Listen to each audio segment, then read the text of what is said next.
Hello guys, today we are going to start a course in which we will learn C programming language. Actually, C is a very easy programming language. We can learn it very easily. So, start learning C programming language. First of all, we will have to download a compiler.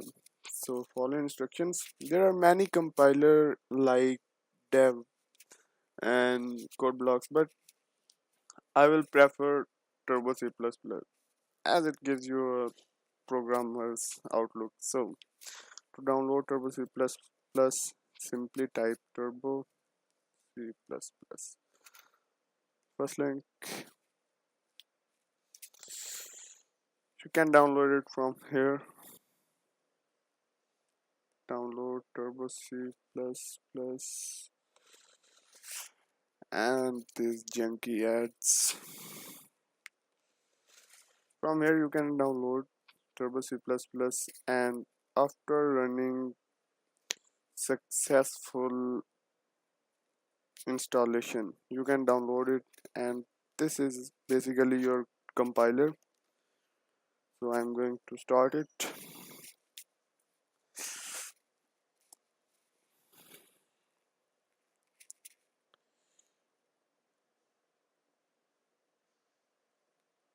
May take a while to start, and so we're going to start the Turbo C++, and I will give you an overview of it.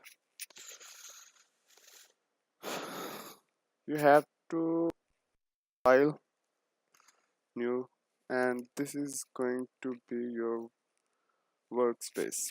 So next tutorial we will start learning C programming language, and we will program on this IDE. So thank you guys for watching and subscribe to my channel. Thanks.